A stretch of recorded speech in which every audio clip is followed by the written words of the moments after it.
मंगलम कुंदकुंदार्यो जनिधर्मोऽस्तु मंगलम सर्वमंगलमांगल्यं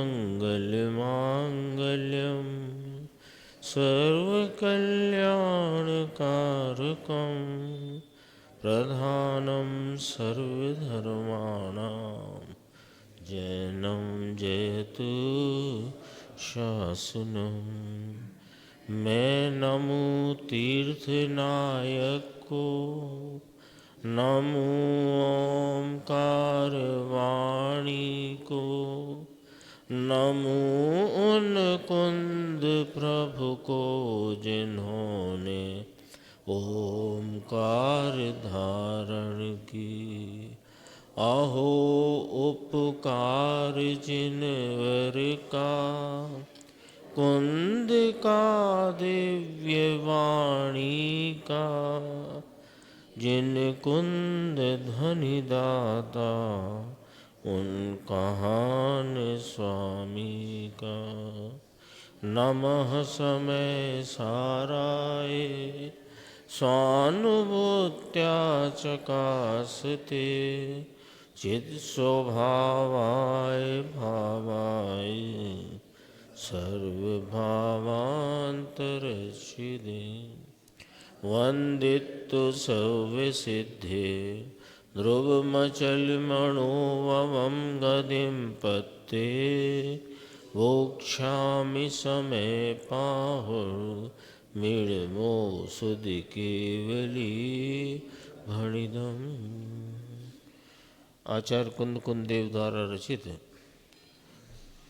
महान अध्यात्म शास्त्र समय सार जी और इसके कर्ता कर्म अधिकार की 84वीं गाथा, उस पर पूज्य गुरुदेव श्री का आज भी अपन ने व्याख्यान सुना। कल भी इसकी चर्चा चली थी और आगे जो प्रवचन है उसमें पुनः से इसकी टीका से ही गुरुदेव श्री चर्चा लेंगे। इस गाथा में मूलतः यह आचार्य परमात्मा को कहना है कि अज्ञान भाव से ये जीव अपनी परिणति में होते हुए विकार का स्वयं करता है और उस होते हुए विकार का स्वयं भोगता है। न ये कर्म आदि के बंध भाव को करता, न कर्म के उदय आदि को भोगता है। तो कर्म को कौन करता है कि कर्म को पुद्गल करता है, पुद्गल कर्म कर्म को करता है और पुद्गल कर्म कर्म को भोगता है, जीव नहीं भोगता है। आता है ना पुद्गल कर्म में अनुभाग, कल अपन ने चर्चा की थी। तो पुद्गल कर्म में जो अनुभाग पड़ा हुआ है वो उदय काल में उस अनुभाग को कर्म ही भोगता है, जीव नहीं भोगता। उस समय में होने वाले जीव अपने परिणाम को भोगता है, कर्म पुद्गल के परिणाम। ऐसा नहीं है कि अज्ञानी को अशुभ के खाते में डाल दो और ज्ञानी को शुभ के, दोनों को शुभ अशुभ है।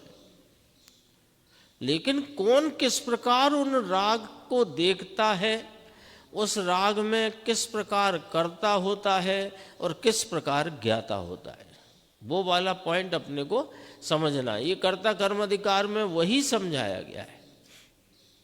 देखो शुद्ध उपादान कौन है? ये त्रिकालीय उपादान, अपना चैतन्य स्वरूप, उसके ऊपर दृष्टि गई तो ये होते हुए राग को किस खाते में देखते हैं ज्ञानी जन कि पर्याय को जानने वाले ज्ञान की दृष्टि में, ख्याल में ये राग आदि परिणाम है, मेरी पर्याय में है, लेकिन यह मैं नहीं और मेरा नहीं।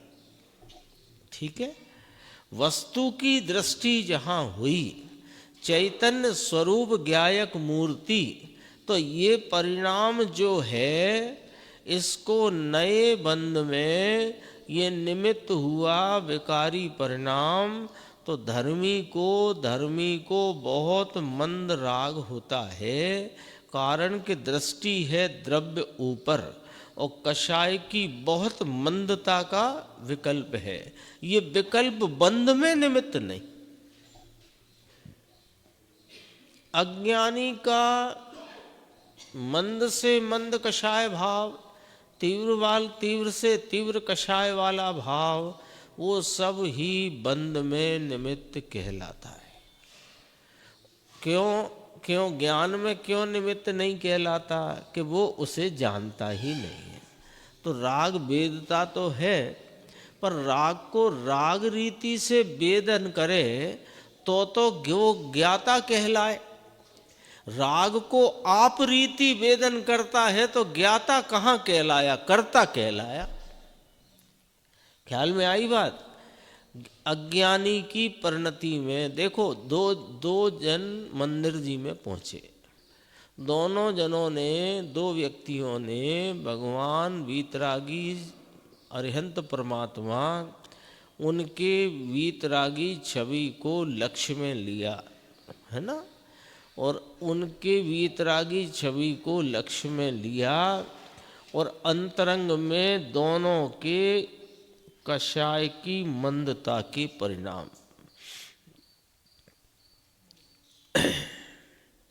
है ना। अंदर में दोनों को कषाय की मंदता के परिणाम। पर जो कषाय की मंदता का परिणाम अज्ञानी को है, वो उस परिणाम को आप रूप जानता मानता होने से वो उस परिणाम का कर्ता होता है और उसका वह परिणाम उसके बंध में, कर्म बंध में निमित्त होता है। और उसी समय ज्ञानी को जिनेंद्र परमात्मा की छवि का ज्ञान में लक्ष्य होने पर वहाँ जो कषाय की मंदता वाला भक्ति बहुमान का परिणाम होता है, उसको भी भक्ति बहुमान का हुआ, ज्ञानी को भी हुआ। पर ज्ञानी उस परिणाम को आप रूप नहीं वेदता, उसे राग रूप जानता है और अपने को उससे भिन्न जानता मानता है, तो वह उसके ज्ञान में निमित्त होता है और अज्ञानी का वैसा ही परिणाम कर्म बंध में निमित्त होता है। ये है ना। अंदर में दोनों को कषाय की मंदता के परिणाम। पर जो कषाय की मंदता का परिणाम अज्ञानी को है, वो उस परिणाम को आप रूप जानता मानता होने से वो उस परिणाम का कर्ता होता है और उसका वह परिणाम उसके बंध में, कर्म बंध में निमित्त होता है।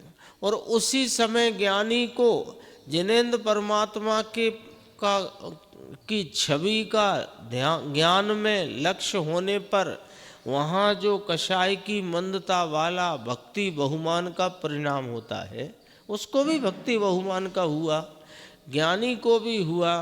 पर ज्ञानी उस परिणाम को आप रूप नहीं वेदता, उसे राग रूप जानता है और अपने को उससे भिन्न जानता मानता है, तो वह उसके ज्ञान में निमित्त होता है और अज्ञानी का वैसा ही परिणाम कर्म बंध में निमित्त होता है। ये चर्चा यहाँ पर ली गई है। देखो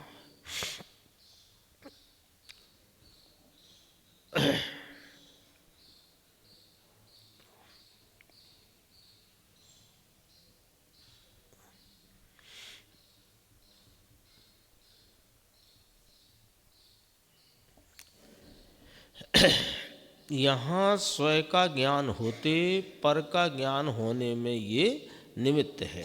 उपादान अपनी पर्याय है, इसमें ये निमित्त इस प्रकार होता है। बंध को निमित्त होता है, ज्ञानी का परिणाम ये है ही नहीं। ज्ञानी का राग परिणाम बंध में निमित्त नहीं होता। ज्ञानी का राग परिणाम ज्ञानी के स्वपर प्रकाशक ज्ञान में निमित्त होता है और अज्ञानी का राग परिणाम कर्म बंध में निमित्त होता है। ये वाली चर्चा थोड़ी ये समझ के रखने की चर्चा है। आज जो विषय अपना आगे बढ़ा तो अपन उसको देखते हैं। पेज नंबर 228 है। उस ही प्रकार ये तो दृष्टांत हुआ। कौन सा दृष्टांत हुआ? कि मिट्टी घड़े रूप भाव से परिणमती हुई, मिट्टी ही घड़े का करता है और मिट्टी ही घड़े को भोगती है। ये दृष्टांत था ना। तो अब कहते हैं उसी प्रकार अंदर में व्यापक भाव से पुद्गल द्रव्य कर्म को करता है। कर्म को कौन करता है? पुद्गल द्रव्य। पुद्गल द्रव्य कर्म को करता है।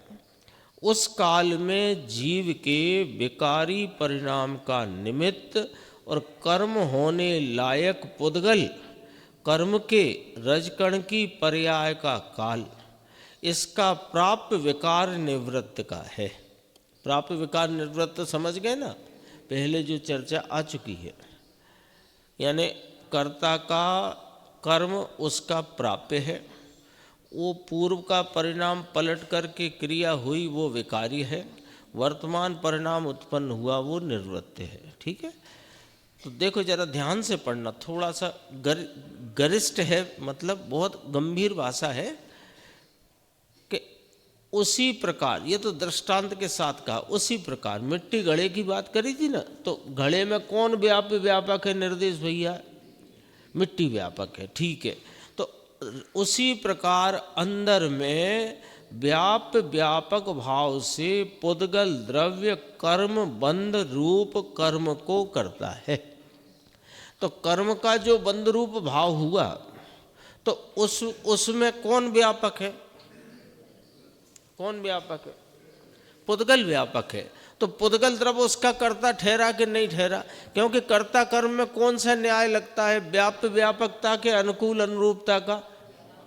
व्यापकता का है ना, और भोक्तापने में भावक पने का है ना। ये तो पहाड़े जैसी बात है, मतलब ये याद रखने जैसी बात है ख्याल में।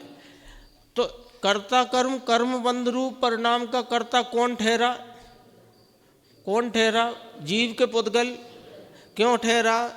क्योंकि वो उसमें व्यापक है। ठीक बात है। तो उसी काल में ते काले, उसी, अब ये तो हो गई बात, उसी काल में जीव के विकारी परिणाम का निमित्त और कर्म होने लायक पुद्गल रजकणों की कर्म रूप परिणमने का काल। अब ये दूसरी बात आ गई। पहली लाइन में क्या लिया था? व्यापक।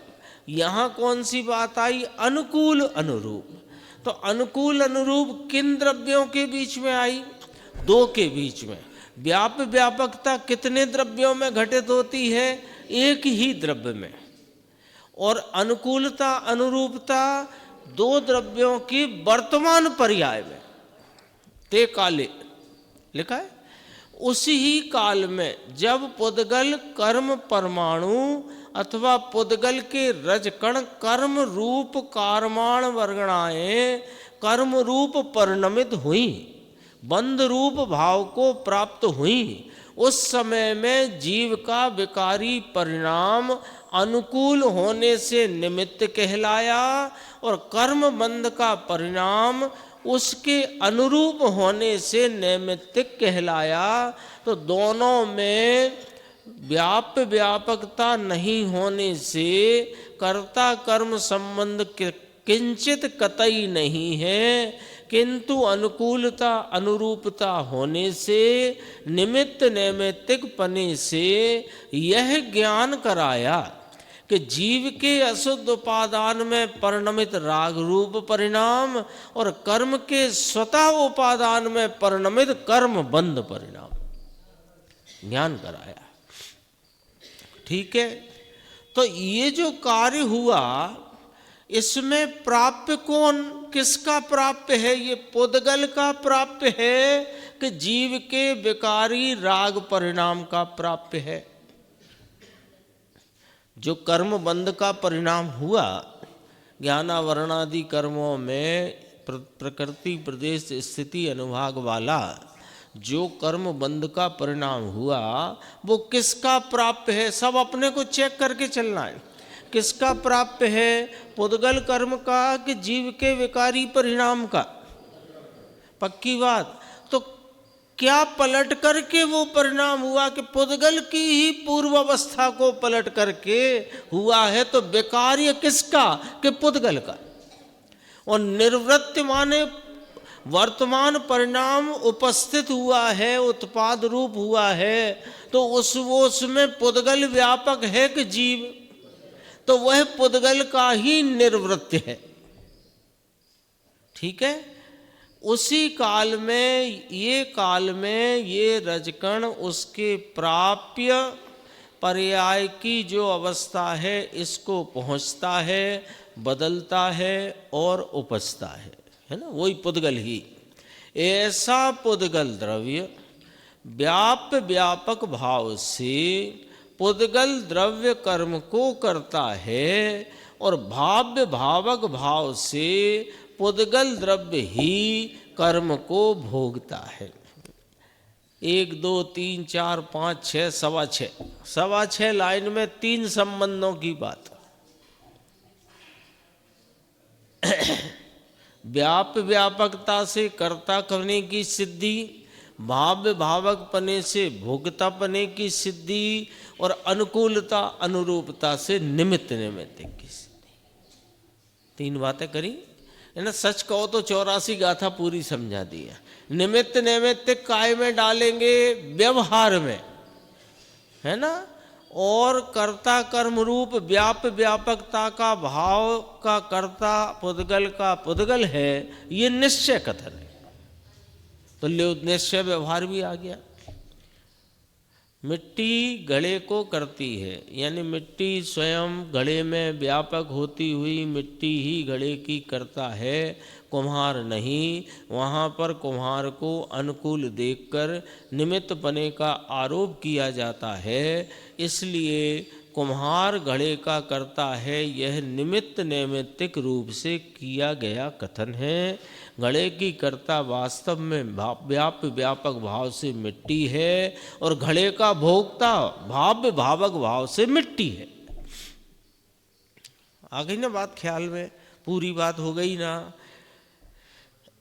तो कर्म को भोगता है ऐसा कहते हैं। लो, जीव कर्म को भोगता है ऐसा नहीं है। क्यों नहीं है? कि जीव का एक भी भाव पुद्गल में नहीं आता, पुद्गल का एक भी भाव जीव में नहीं आता, तो भोगे कैसे? बोलो, ठीक है ना। गुरुदेव ने उदाहरण दिया था कि लड्डू हो, चूरमा का लड्डू, मैसो, तो इसे कौन भोगता है? बताओ। चूरमा का लड्डू मेवा से भरा पड़ा है ना, जितना आटे का चूरमा उतनी मेवा, और ऐसा मजबूत लड्डू है ना, गरिष्ठ। अब वो ऐसे लड्डू को कौन भोगता? गादिया जी बोलो, कौन भोगे? लड्डू भोगता है। क्यों? कि वो लड्डू का एक भी भाव, न स्पर्श का, न रस का, न गंध का, न वर्ण का, इस जीव ने प्राप्त किया ही नहीं। तो कौन भोगे? कि लड्डू को लड्डू भोगे। फिर ये क्या करे भैया बैठा बैठा? कि ये तो उस समय अपने परिणाम में राग रूप विकृत भाव को भोगे, लड्डू को भोगता ही नहीं है। जैसे लड्डू नहीं भोगता, ऐसे कर्म को नहीं भोगता, क्योंकि कर्म भी अन्य द्रव्य और लड्डू भी अन्य द्रव्य। आगे बढ़ते हैं, चर्चा गंभीर है। बीच में एक दृष्टांत लिया था गुरुदेव ने कि मुनिराज के पास श्रेणिक राजा पहुँचे, तो मुनिराज का तो अब आपका ना घर ना द्वार ना कोई साथ संभाल करने वाला, तो आप तो अनाथ हो। कि राजा, हम अनाथ नहीं है, अनाथ तो तुम हो। हम तो हमारे आनंद का नाथ हमारे साथ है, हम तो सनाथ हैं, अनाथ तो तुम हो। बोले, हमें अनाथ कहते हो? हमारी तो हजारों रानियाँ और बंगले और महल तो कहा कि तुम ही अनाथ हो। तब समझ में आया श्रेणिक को कि मैं ही वास्तव में अनाथ हूँ। देखो, इस आज के व्याख्यान में गुरुदेव ने 3 संदर्भ लिए। पंचास्तिकाई की 27वीं गाथा, समय सार की 102 नंबर गाथा और समय सार की 105 नंबर गाथा। तो अपन उन संदर्भों को देखेंगे तो लगभग सारा विषय स्पष्ट होएगा। देखो आता है ना 85 काय में नहीं, 27वीं गाथा। आश्रम बंद संवर निर्जरा करने में आत्मा प्रभु है ना। मोक्ष भी ले लो इसमें, आश्रम बंद संवर निर्जरा, मोक्ष भी ले लो, मोक्ष होता है, हो ही जाता है ना। तो मोक्ष भी तो करने में प्रभु है, माने वे परिणाम स्वयं अपने से होते हैं और उनको जीव करता है, कोई अन्य द्रव्य नहीं करता, इसलिए प्रभु कहा। ठीक है, प्रभु है ऐसा है। प्रभु मूल पाठ में है, पंचास्तिकाय पहला मूल पाठ प्रभु है, पंचास्तिकाय है ना। तो 27वीं गाथा देखो, जीवोत्ति हवधि चेदा उपयोग विशेषिदो पहु, पहु मान प्रभु, प्रभु कर्ता भोक्ता अपने परिणाम का।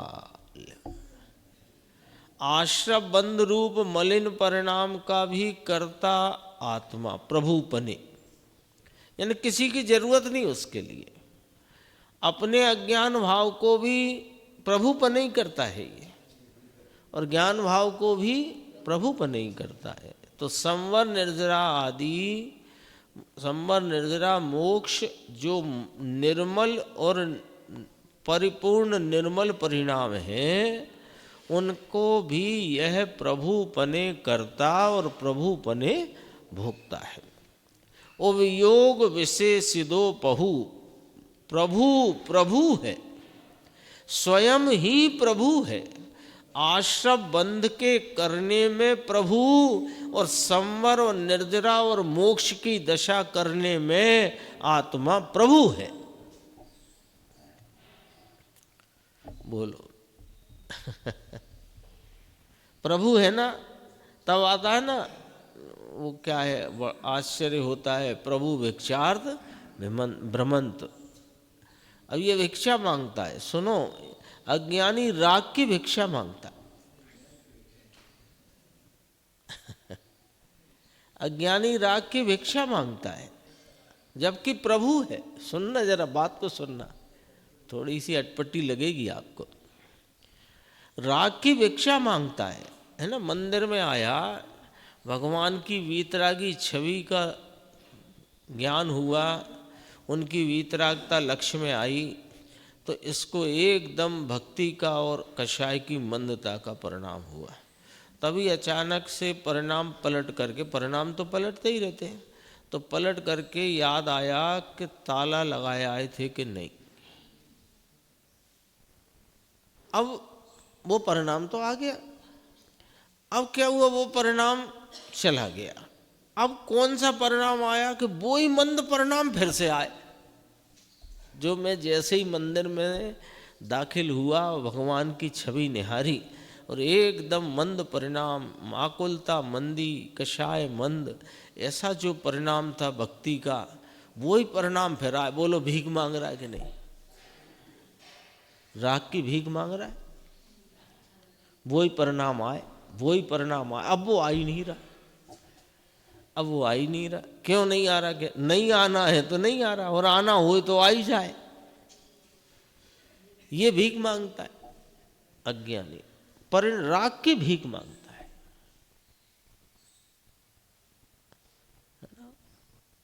जैसे और सुनो, जैसे क्या हुआ कि कहीं भोजन करने गए या घर में ही कोई बहुत विशिष्ट भोजन पकवान बने।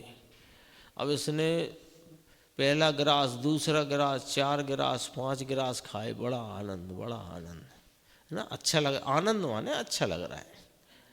अब क्या हुआ कि ज्यों ज्यों ये गिलास खाता गया, त्यों तो इसके राग उसके प्रति का घटता गया, लेकिन ये चाहता है कि अभी और मजा आए इसमें से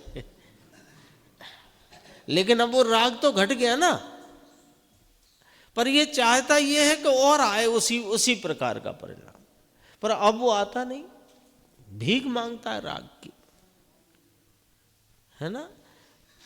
और है तो प्रभु, प्रभु क्यों कहा कि जो परिणाम जिस समय में जो आना है वो आता है, और उसे आने के लिए न कोई कर्म के उदय की अपेक्षा है, न तेरे कोई विकल्प की अपेक्षा है। वो विकल्प तो स्वतः अपने से खड़ा होता है, इसलिए प्रभु है। और संवर निर्जरा मोक्ष की प्राप्ति में भी प्रभु है। ज्ञानी भीख नहीं मांगता है, क्योंकि उसको यह भान हो गया है कि राग में नहीं, मेरा नहीं, और स्वतः परिणमित वस्तु के क्यों कर्ता बनते जाते हो। ये तो अज्ञान की अवस्था है, ज्ञानी को थोड़ी ऐसा है। तो अब वो भीख नहीं मांगता, तो वे संवर निर्जरा और मोक्ष के परिणाम स्वतः खड़े होते हैं कि नहीं नहीं, कर्म का उपशम हो तब होते हैं कि ना उनकी अपेक्षा ही नहीं है। और सुनो, अरे जीव के पुरुषार्थ की अपेक्षा तो है कि वास्तव में पुरुषार्थ की भी अपेक्षा नहीं, योग्यता से होते। वो तो जो जो योग्यता इधर शुद्धि की वृद्धि हो, वैसा वैसा पुरुषार्थ, वो पुरुषार्थ का परिणमन भी प्रभु और शुद्धता की वृद्धि में भी प्रभु। ऐसी तो गाथा 85 का 27वीं है। तब वो कहे नहीं, ये स्वयं ही कैसे हो जाएगा साहब, है ना। स्वयं तो आत्मा स्वभाव से निर्विकारी तत्व है, स्वयं से उसको विकार कैसे हो जाएगा। अरे कर्म के कारण से विकार होता है, और कर्म मार्ग दे तब इसको मार्ग मिलता है, तब संवर निर्जरा मोक्ष आदि के भाव होते हैं। भगवान भूल गए हो तुम कि तुम प्रभु हो, अपनी प्रभुता को भूल गए हो तुम। और ये जो जितना जिनागम में कहा गया है कि कर्म के निमित्त से जीव को विकार होता है, और जीव के पुरुषार्थ में जब वह प्रवृत्त होता है तो वहाँ कर्म का उपशम छह उपशम होता है निमित्त रूप से। तो वहाँ निमित्त शब्द को इसने उड़ा दिया, और निमित्त के कथन हैं समस्त, ऐसे समस्त कथन निमित्त के हैं, तो भी इसने उन पर ध्यान न दिया, और ये तो इस पे लग गया कि कर्म मार्ग देगा तो होगा। बैठे हैं हम तो आराम से, जब दर्शन मोहिनी को देना होगी जगह तो वो दे देगा। अभी देखो ये भी आया था, भाव भावक भाव से पुद्गल द्रव्य ही कर्म को भोगता है। ये कहते हैं कर्म को भोगे, है ना। हमने तो पूरा गोमट सार सुना है, पढ़ा है। वहाँ अनंते जैन का तो ये कर्तव्य है कि जैन ही कर्म बांधे और कर्म भोगे, जैन में ही ये है। और ये ना पाढ़ते हैं कर्म सिद्धांत और धर्म सिद्धांत, है ना। सुनो, वो कहे ईश्वर करता और ये कहे कर्म करता, दूसरे के जगत का कर्ता ईश्वर और इसके विकारी परिणाम को रखड़वाने का काम करता है कर्म। दोनों एक समान मिथ्या दृष्टि, बोलो, एक समानता वाले मिथ्या दृष्टि हैं। अब ये 102 और 105 देखते हैं अपन। देखो, तेरी भूल से तुम भटकते हो और तुम उसको कर्म के माथे डालते हो, और कर्म को मैं करता हूँ, ऐसा मेरे को कर्म का फल भोगना है। भैया ऐसा नहीं होता। तुमने जैसा भाव किया उस भाव को तुम्हें भोगना है, और कब के उसी समय।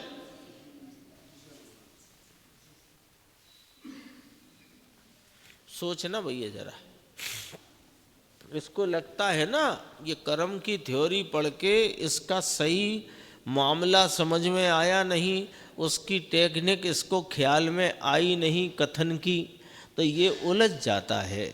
इसे लगता है कि देखो अभी मैं कषाय की मंदता वाले पुण्य परिणाम दया दान व्रत भक्ति करूँगा, पूजा करूँगा, तो मेरे ऐसे कर्म का बंद होएगा, फिर मैं ऐसे बढ़िया कर्म मानूंगा कि आगे वे जो हैं वे फिर उदय में आएंगे और फिर मैं सुख भोगूंगा आदि इत्यादि प्रकार की शेख चिल्ली जैसी बातें करता है।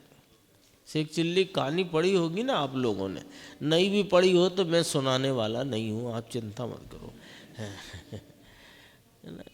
कोई ऐसा मेरा भाव नहीं है उसे सुनाने का, वो तो याद आ गई तो कह दिया। तो ये कल्पनाएं करता है।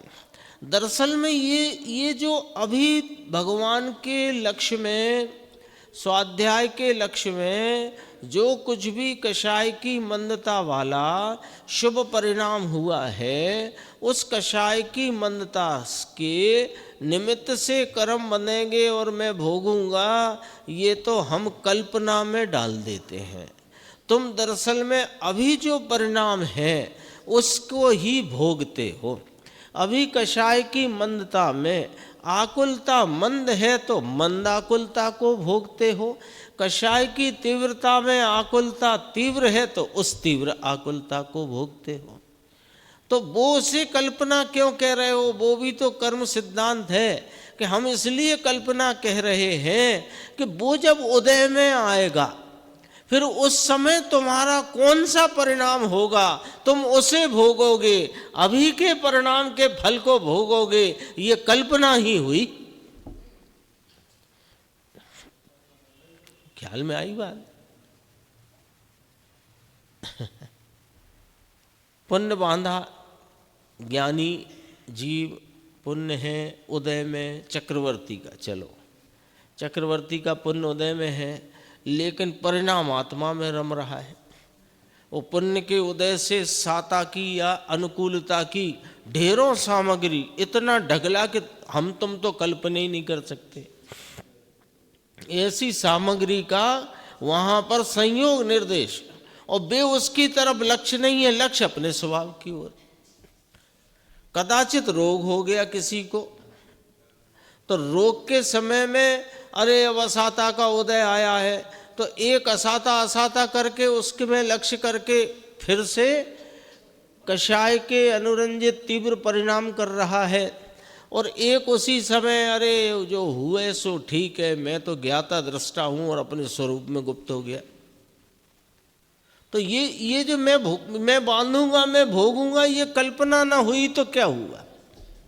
क्योंकि असल में तो तुम उसे भोगोगे जो उस समय परिणाम होगा। और अभी किसको भोग रहे हो कि जो इस समय परिणाम है। सुनो अब 102 गाथा। जिस समय विकारी परिणाम करता है उस समय में वह वेदन करता है और भोगता है। 102 में कहेंगे, जम भावम सुहम असुहम करोदि आधा सतस्य खलु कत्ता तम तस्य होदि कम्मम सो तस्य दु वेद गो अप्पा। उसका वेदक है भाई, तुझे खबर नहीं हो? ये जड़ की पर्याय आत्मा करे और भोगे भाई, ऐसा नहीं होता। बापू शांत हो, शांत हो। यहाँ तो क्या कहते हैं आचार्य कुंद कुंद देव कि उस समय में भोगता है। तम तस् होदि कम्मम सो तस् दु वेद गो अप्पा। उसके विकारी परिणाम का उस ही समय में करता और उस ही समय में भोगता है। टीका में तो ये समय है ना, समय एक रखा दोनों का।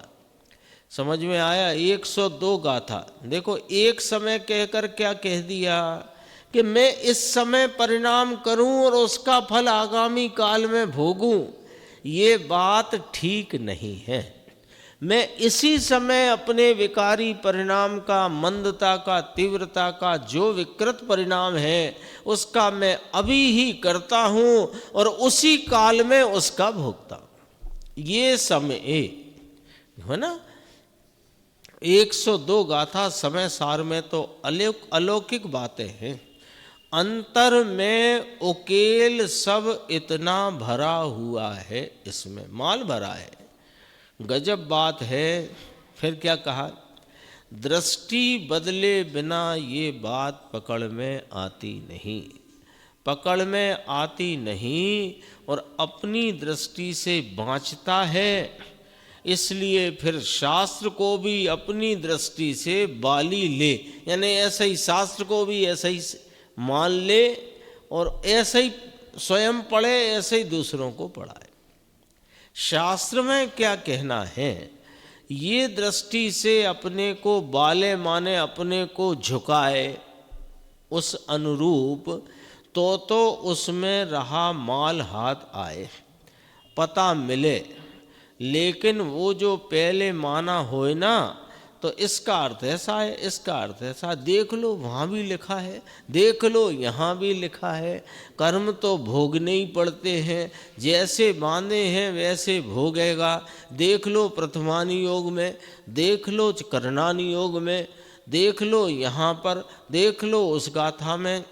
कई कई बार तो ये इतना अपनी जो अज्ञान से भरी हुई मान्यताओं का इसको इतना नशा होता है कि गाथा में यदि एक लाइन में इसकी बात मिलती हो तो 3 पद छोड़कर 1 पद लेकर घूमता है। पुण्य फला अरिहंता लेके चल दिए। किसको कहा, कब कहा, है ना। ऐसे ही मोक्ष मार्ग प्रकाशक में अपने चलता है, परिणाम बिगड़ने का वह रखना। कहाँ था प्रकरण, किसके लिए था, क्या बात थी।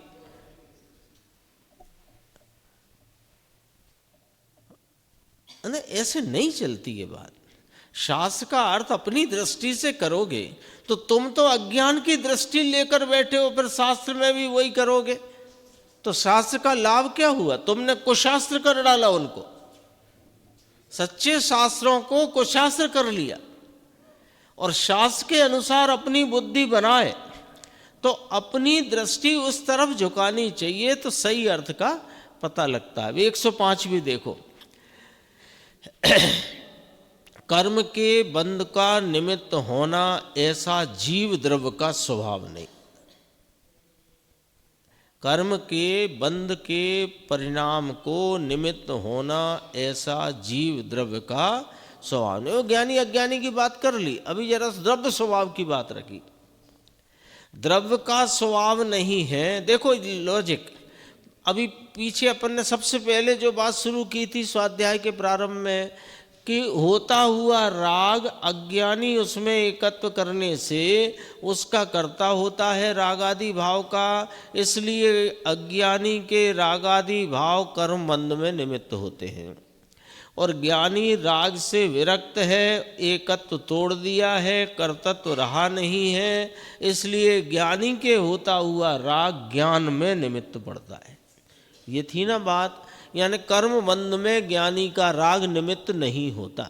इस बात को यहाँ फिर सिद्ध करते हैं कि यहाँ से उठाई बात, लॉजिक कहाँ से लिया कि कर्म के बंध का निमित्त होना द्रव्य का, जीव द्रव्य का स्वभाव नहीं है। तो अब लॉजिक, जब द्रव्य का स्वभाव नहीं है तो द्रव्य दृष्टिवंत का भी स्वभाव नहीं है। कि जब द्रव्य का ही स्वभाव नहीं, कर्म बंध का निमित्त होना, तो फिर जीव का भी यह स्वभाव, द्रव्य दृष्टिवंत जीव का भी स्वभाव नहीं, क्योंकि वो तो स्वभाव से एकत्व करके बैठा है। आया क्या? 105 में ये कहेंगे कि कर्म बंधन में निमित्त होना ये जीव द्रव्य में नहीं। समझाए से कहीं देखो 105 वहाँ भी ये लिया है। इस लोक में वास्तव में आत्मा स्वभाव से, बराबर ध्यान से देखना, गरिष्ठ है ना, और गुरुदेव ने भी सिर्फ पढ़ा है उसको, तो अपन भी पढ़कर उसमें से निकालना, धीरे धीरे पढ़ते हैं। इस लोक में वास्तव में आत्मा यानी मैं जीव द्रव्य स्वभाव से पौद्गलिक कर्म को निमित्त भूत नहीं होते होने पर भी, यानी मैं स्वभाव से ज्ञाता दृष्टा चैतन्य स्वरूप हूँ, तो मैं अपने स्वभाव से पौद्गलिक कर्म की बंद आदि अवस्थाओं को निमित्त भूत नहीं होता होने पर भी। क्यों नहीं होता? कि मैं तो चैतन्य स्वरूपी हूँ, मेरे में कोई स्वभाव ही नहीं है कि जो कर्म बंद आदि अवस्थाओं में निमित्त होए। ठीक है, इस लोक में पुनः पढ़ते हैं, इस लोक में वास्तव में आत्मा स्वभाव से पौद्गलिक कर्म को निमित्त भूत नहीं होते होने पर भी अनादि अज्ञान के कारण, देखो द्रव्य स्वभाव तो कैसा है, चैतन्य स्वरूपी ज्ञाता दृष्टा, ये कर्म बंदादि अवस्थाओं को इसमें निमित्त भूत होने का स्वभाव ही नहीं है। समझ में आई बात? तो भी अनादि अज्ञान के कारण पौद्गलिक कर्म को निमित्त रूप होते ऐसे अज्ञान भाव से परिणमता होने से निमित्त भूत होते पौद्गलिक कर्म उत्पन्न होते हैं। रुक जाओ, फिर मिलाओ ऊपर से। आत्मा का स्वभाव क्या बताया? स्वभाव, ज्ञानी अज्ञानी छोड़ दो, स्वभाव कि स्वभाव तो ऐसा है कि ये पौद्गलिक कर्म की अवस्थाओं को निमित्त भूत होने का मेरे अंदर कोई स्वभाव ही नहीं है। ठीक है, मैं उनका निमित्त हूँ ऐसा मेरे पास कोई स्वभाव नहीं है। तथापि ऐसा होने पर भी अनादि अज्ञान के कारण क्या करता है कि अज्ञान भाव से परिणमता है। आगे का छोड़ दो, अंडरलाइन करके वो दिखाता हूँ आपको। ये जो दिख रहा है अंडरलाइन, अनादि अज्ञान के कारण, दो अंडरलाइन पढ़ो। अनादि अज्ञान के कारण अज्ञान भाव से परिणमता है। तो अज्ञान भाव से परिणमता होने से पौद्गलिक कर्म को निमित्त भूत रूप होता है या निमित्त रूप होता है? निमित्त रूप होता है। आ गया? पौद्गलिक कर्म को निमित्त रूप होते, निमित्त भूत होते। अब यहां रुक गए, फिर वहां क्या हो रहा है? ये तो निमित्त हो रहा है। कौन? देखो, द्रव्य स्वभाव निमित्त बने कर्मादि कर्म के बंदादि परिणाम का, ऐसा मेरा स्वभाव नहीं। Point number 1। पॉइंट नंबर 2, अनादि अज्ञान के कारण अज्ञान भाव से परिणमते परिणामों में इसके वे परिणाम कर्म बंधन के परिणाम में निमित्त होते हैं। कौन होते हैं? अज्ञानमयी परिणाम, वे इसके निमित्त होते हैं। इसके निमित्त होने से उधर नैमित्तिक में क्या होता है कि पौद्गलिक कर्म उत्पन्न होता है। नैमित्तिक रूप से पौद्गलिक कर्म उत्पन्न होता है। जीव करता है ये नहीं लेना, अज्ञान भाव के परिणमन में वो परिणाम निमित्त होते हैं। ठीक है, तो वहाँ नैमित्तिक क्या होता है कि पौद्गलिक कर्म वहाँ उत्पन्न होता है। तब इसलिए पौद्गलिक कर्म आत्मा ने किया, ऐसा किसका विकल्प है? अज्ञानियों को विकल्प है। ये इसी कर्ता कर्म अधिकार की गाथाएं हैं, आएंगी अभी। ये किसका विकल्प है? देखो कितना सुंदर है। पहला पॉइंट, आत्मा स्वभाव से कर्म के बंदादि परिणाम को निमित्त भूत होने के स्वभाव से खाली है। आत्मा में ऐसा कोई स्वभाव ही नहीं। दूसरा पॉइंट, अनादि अज्ञान के कारण अज्ञान भाव से परिणमते हुए भावों का नवीन पौद्गलिक कर्म की उत्पत्ति में निमित्त रूपता जो होती है, वहाँ नैमित्तिक रूप से पौद्गलिक कर्म बंद आदि के परिणाम होते हैं। अब क्या हुआ कि आत्मा तो स्वभाव से उनका निमित्त भूत होता नहीं, पर आत्मा अपने अज्ञान से जब अज्ञान भावों में परिणमता है, उन परिणामों का निमित्त पाकर कर्म रूप अवस्थाएं उत्पन्न होती हैं। तो उनमें कौन सा सिस्टम घटित हो गया? निमित्त नैमित्तिक का। किसमें? अज्ञानमयी परिणामों में और कर्म बंध के भावों में निमित्त नैमित्तिक पना घटित हुआ। अब इस निमित्त नैमित्तिक को देखकर अज्ञानी, उसको ऐसा लगता है कि मैंने इन कर्म बंध रूप पौद्गलिक भावों को किया है। किसको पौद्गलिक कर्म आत्मा ने किया, ऐसा अज्ञानियों का विकल्प है। वे अज्ञानी कैसे हैं कि निर्विकल्प विज्ञान घन स्वभाव से भ्रष्ट हैं। कैसे हैं वे अज्ञानी? निर्विकल्प विज्ञान घन स्वभाव से भ्रष्ट है। वह विकल्प भैया, वो ये जो विकल्प या उस विकल्प का कथन, व्यवहार कथन, उपचार ही है, परमार्थ नहीं, असलियत नहीं, वास्तविकता नहीं। समझ में आया? इसमें ऐसा नहीं होना चाहिए। देखो अब अपने ऊपर जिम्मेदारी, इसमें ऐसा नहीं होना चाहिए कि मेरी बात सिद्ध होए, है ना। इसमें ढूंढो अपनी बात कहाँ सिद्ध होती है। देख लो कौमटसार में, करणानी योग के सिद्धांत ग्रंथों में जीव को कर्म का कर्ता कहा। कर्म किसने बांधे? कि जीव ने। कर्म को भोगता कौन है? कि जीव। भाई वहाँ निमित्त नैमित्तिक उपचार कथन है, परमार्थ नहीं। अरे आप तो निश्चय की बातें करने लग जाते हो, व्यवहार कुछ है कि नहीं? कि हाँ व्यवहार व्यवहार है, परमार्थ नहीं, ऐसा समझ के रखना।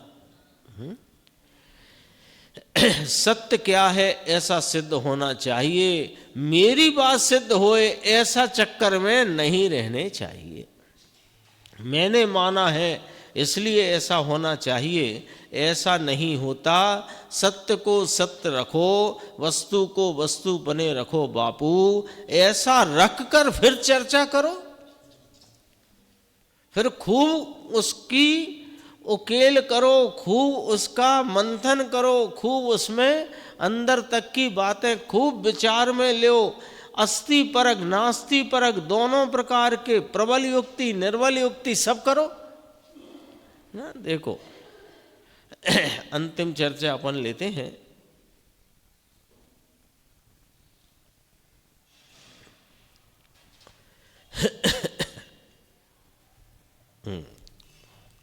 बस ये आज जो चर्चा आई ना उसका अपन जल्दी से पढ़ते हैं। देखो अमृत चंद्र आचार्य फरमाते हैं, देखो पुद्गल कर्म के विपाक से उत्पन्न हुई विषयों की जो निकटता, पांच इंद्रिय के विषय जो शब्द शरीर वाणी आदि की निकटता यानी संयोग में आते, उनसे उपजी हुई, उनसे उपजेली, उनसे उपजी हुई शब्द रूप रस गंध स्त्री कुटुंब पैसा सब मिला, मिला तो हर्ष हुआ, तो उससे उपजी हुई अपनी सुख दुख रूप परिणति को समझ में आता है। सुख दुख रूप परिणति को देखो, पुद्गल कर्म को नहीं भोगता जीव, पुद्गल कर्म के विपाक से उनका निमित्त पाकर जो विषयों की निकटता हुई, यानी संयोग में निकटता में स्त्री पुत्र कुटुंब धन दौलत जमीन जायदाद निरोगता अथवा रोग आदि विपन्नता इत्यादि हुए, तो उसमें जो इसकी सुख दुख रूप परिणति खड़ी हुई उसको ये भाव्य भावक भाव से अनुभवता है, जानता है कि संयोग की दशा को मैं भाव्य भावक द्वारा अनुभवता हूँ। ऐसी विपरीत मान्यता है। लड्डू खाता है तो लड्डू में मजा आ गया ऐसा मानता है, जबकि लड्डू को तो ये छूता भी नहीं। लड्डू की मिठास आदि उसकी प्रगटताओं का ज्ञान होते ये अच्छा है, बढ़िया है, मज़ेदार है, ऐसा जो राग खड़ा हुआ उसे यह भाव्य भावक बने भोगता है, लड्डू को नहीं। तो ऐसे भोगते जीव पुद्गल कर्म को करता है और भोगता है, ऐसा अज्ञानियों का अनादि संसार से प्रसिद्ध व्यवहार है। उपजी हुई सुख दुख की परिणति को भाव भावक पने भोगता है। किसको भोगता है? अपने अंदर सुख दुख की कल्पना के परिणाम को। ये संयोग मिला ना, संयोग, अनुकूल संयोग, प्रतिकूल संयोग, जो कर्म के विपाक के निमित्त से मिला, उसको भोगता है। ये अज्ञानी का मूल व्यवहार है, ये भोगता इसको नहीं है। और देखो अंतिम पंक्ति, ऐसा जीव पुद्गल कर्म को करे और भोगता है, ऐसा अज्ञानियों का अनादि संसार से प्रसिद्ध व्यवहार है।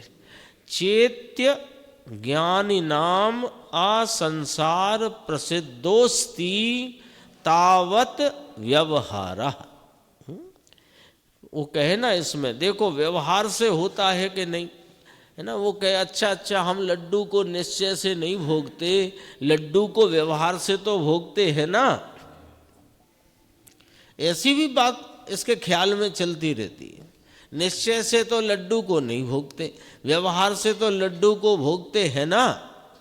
बोलो विपिन भाई, व्यवहार से भोगते हैं ना लड्डू को।